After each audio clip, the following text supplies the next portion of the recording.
Amen. Okay, I gotta speak right into it, right? Okay, let me bring it down there. Well, amen. It's good to be back. I think, Grace, that I would count as the person that has been here 107 times. Um, Actually, for those of you who don't know me, and that actually looks like a good amount of you, my name is Chris Donaldson. I graduated from NIU in 2018.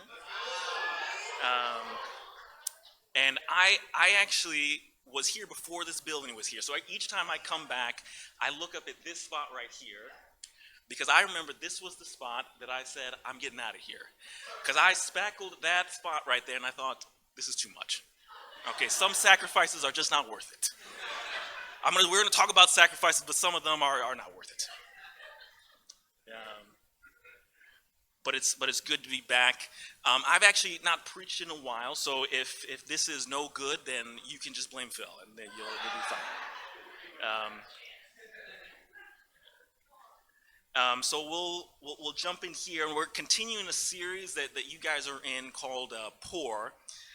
So you can go ahead and open your Bibles to John chapter 15. I'm going to take a sip of water here.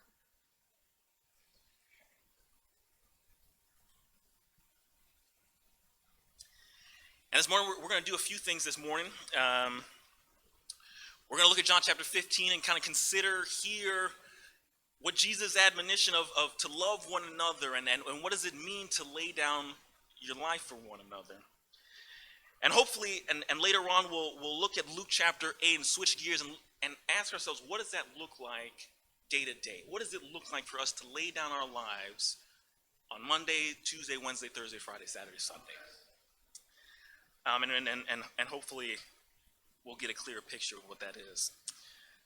So in John chapter 15, starting in verse 12 here, Jesus says, "My command is this, love each other as I have loved you.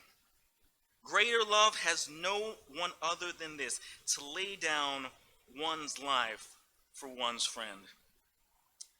You know, Jesus is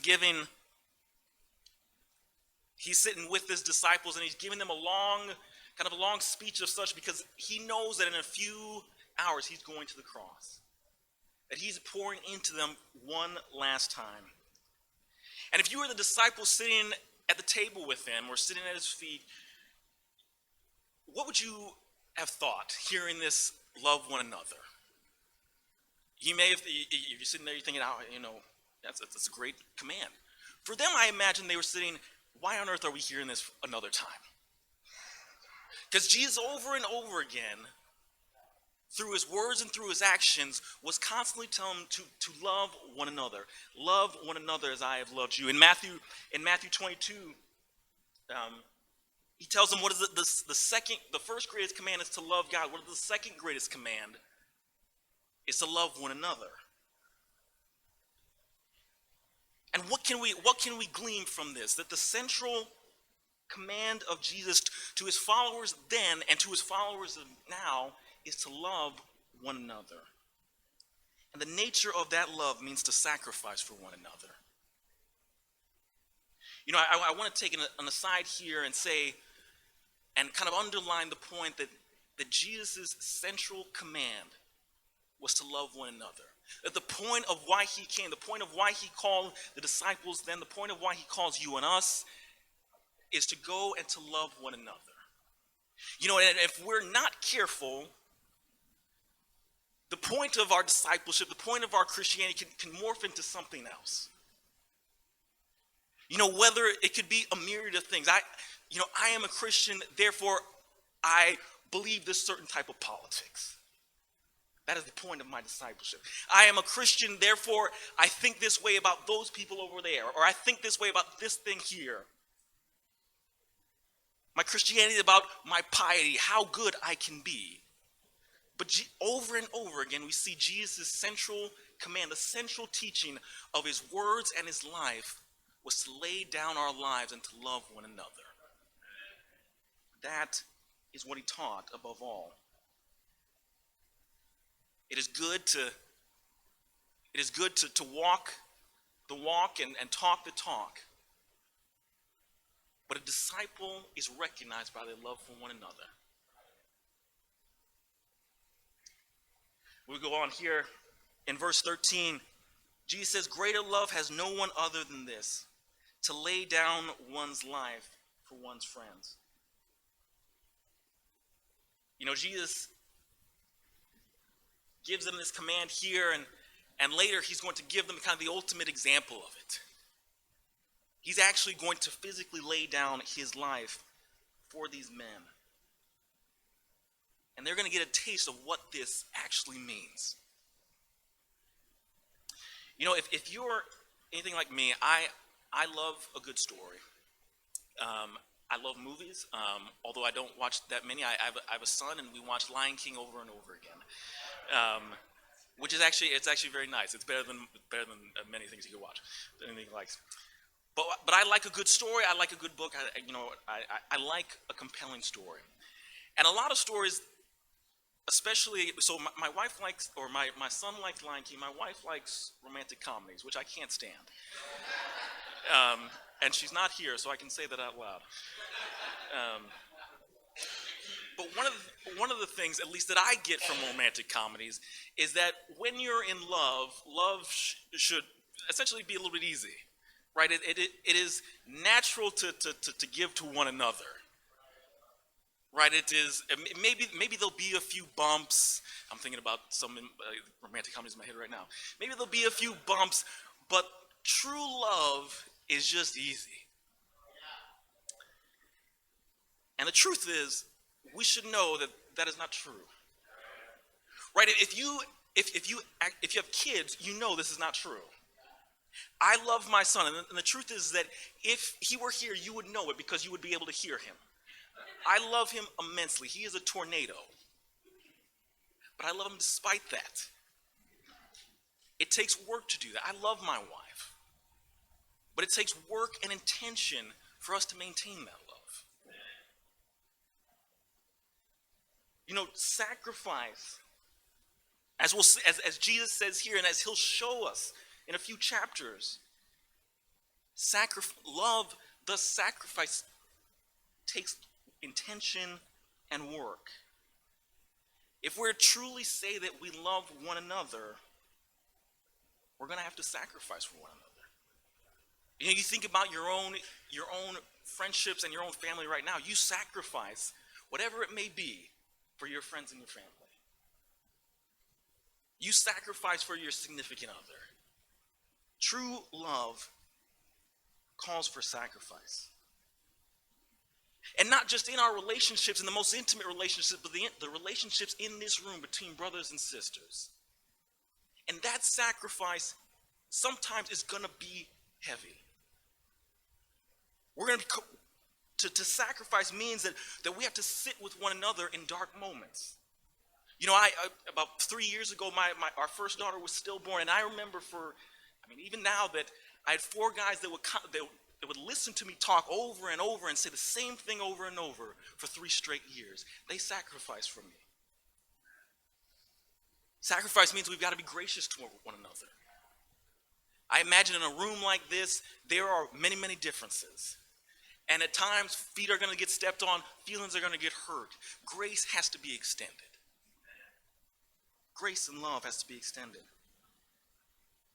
It takes work and intention to hear the same confessions over and over again, and to offer the same love and extend it over and over again. Love takes intention and work. And the truth is that if ever we feel like, oh man, shouldn't this feel a little bit more like a romantic comedy? Shouldn't it be a little bit easier? Then at that point we've got to ask, am I doing what Jesus said here? Am I laying down my life for one another? You know, real sacrifice, real love, real bonds takes hard work and intention. And the truth is that you and I shouldn't want it any other way.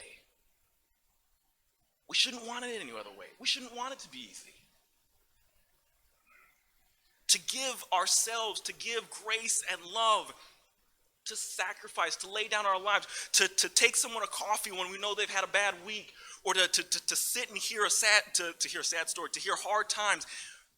This is the proof that I love you. This is the proof of our love.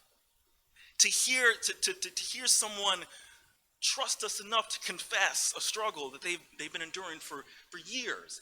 That is the proof that I love you. That is the proof that I'm willing to lay down my life for you. Real love is real sacrifice. And real sacrifice takes work and intention and looks very little like a storybook. As much as it may pain me, as much as it may pain us, it looks very little like easy work. And that is the proof that it's real. When we lay down our lives, when we on a Saturday help someone move, that is a real sacrifice. I felt that in college. That's a real sacrifice. I'm laying down my life. When we see a brother or sister or a couple that's I'm thinking about myself, that's had a long week, and we say, okay, you drop your kids off at our house. You guys can go take a nap. That is real sacrifice. When we sit with someone that we know that we might not get along with, but we sit with them in a hard time, that is real sacrifice. Not many of us are going to be called to physically lay down our lives for one another. But we are called to give up our hearts, our time, and our talents to one another. Let's change gears here and look at what this might mean for our everyday lives.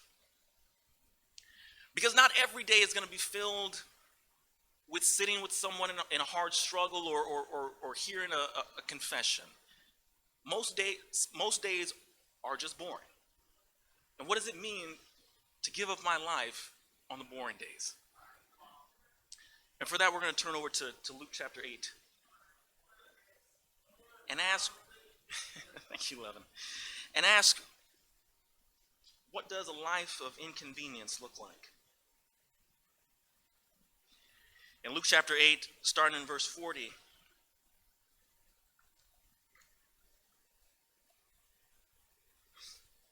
in verse 40 it says this: Now when Jesus returned, a crowd welcomed him, for they were all expecting him.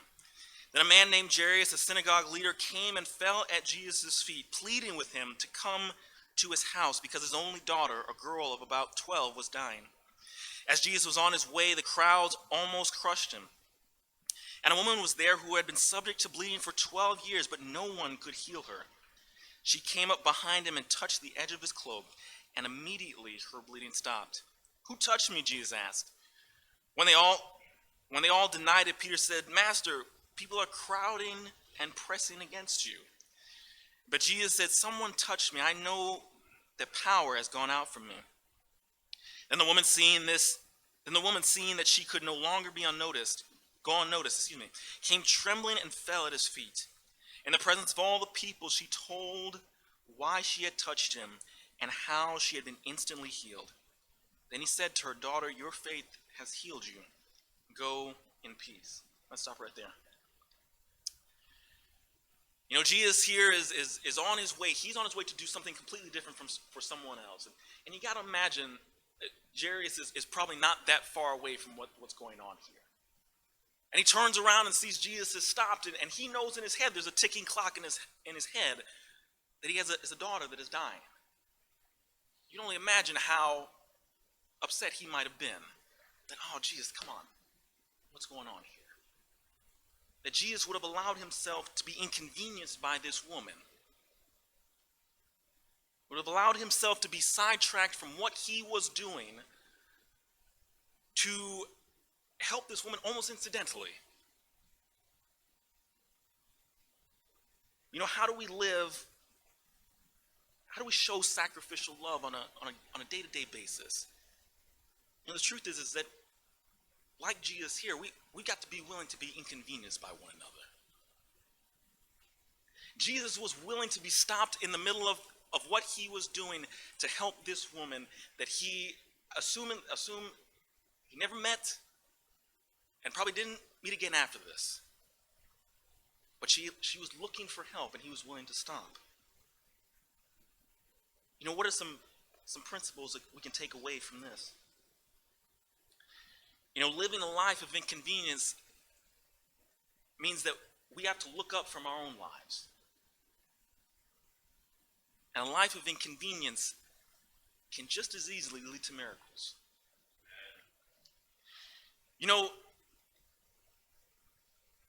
We are, this actually probably started a little bit after college, so maybe it's a lot different now.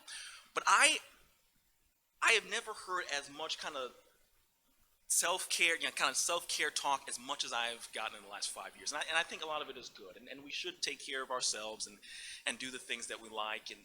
And maybe I should have done a lot more of that. I should do a lot more of that now.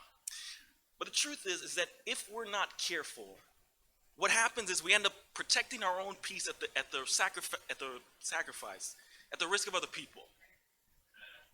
Right?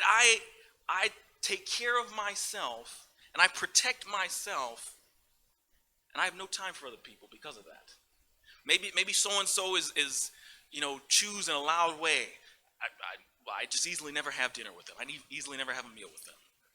Maybe I don't get along with so and so I never interact with them. If we're not careful, our own self-care can turn into something very selfish. A life of inconvenience, a life of sacrifice means that we have to look up from our own lives from time to time. That we have to be willing to be interrupted on the road of things that we're doing. We have to be willing to look out for the brother and sister that we see in our day-to-day. We have to be willing to be interrupted in the small things and sometimes in the big things. We have to be willing to make that phone call at night when we might be tired, or take that phone call when we know that conversation is going to get heavy. We have to be willing to sit with this brother or sister when we know, man, I don't really want to hear what they got to say. We have to say yes to when someone asks, hey, can I come over and talk a little bit? I imagine if you're a campus student, you've probably seen that. If you've been over to Phil and Jill's house late at night, that is an inconvenience. My wife and I, we led the youth and family in Indianapolis for 3 years, and we would have teens over our house, and I did not realize in the moment, but after that, how much of an inconvenience it is from the few broken lamps that were left in the wake. But we have to be willing to say yes to those instances. To say, you know what, I'm going to have people over my house. I might be a little bit tired. I don't know that I really want to talk to people, but I'm going to say yes to this. I'm going to inconvenience myself. I'm going to be like Jesus and stop and say, all right, I'm going to help who's in front of me. I'm going to give to who's in front of me. We also see here that through the story of Jesus and the woman that these small moments of inconvenience and seeming trivialities can lead to huge change. How often do we go looking for life-changing moments when they might be standing right in front of our face if we just said yes? What can God do with us on those days when we say, you know what, I'm going to say yes to this brother? What can God do through us? I'm going to say yes to this person. I'm going to bring this person to coffee. I'm going to share my faith with this person, even though I'm late to where I'm getting to. As much as I'd like to flatter myself and say this is the greatest sermon that I've ever preached and my sermons changed the world, God can do just as much and sometimes even more in an afternoon lunch than he does on a Sunday morning. There are great times to obviously great retreats and obviously and things like great events. But what can God do when we inconvenience ourselves for one another? When we sacrifice for one another? What can God do? I feel as though I'm a walking example. The bonds that are built through those small inconveniences. The conversations that we've had 10 times, over 10 times, and sometimes in a car ride, you ask someone, how's it going? And that's, in that car ride is life-changing conversation. You shared your faith with how many people, and the last person is the one that says yes after you were ready to give up. What can God do when we inconvenience ourselves for one another? When we pour ourselves out for one another on Monday, Tuesday, Wednesday, Thursday, Friday, when we don't go looking for the big transformational moment, but in the small moments each day, where we ask ourselves, how can I love Joey today? How can I love Grace today? How can I encourage Phil today? How can I reach out to Tatiana today? It's in those moments more than the ones that you see up on stage. It's those moments that God works powerfully. It's in those moments, but it does require us to say yes. It does require us to sacrifice our time, sometimes our treasures and our talents. It does require us to say yes. When it might disturb our peace, when we might not get as much sleep as we'd like, we have to say yes. Because it's in those moments, those incredible moments, where that is where God shows up. Those are the moments where God shows up.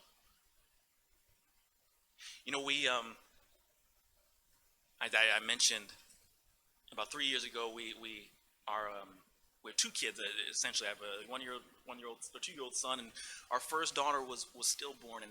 And right after, I remember this like it was yesterday. Someone brought over a dish. You bring over a dish, and the dish itself was terrible. It was just awful.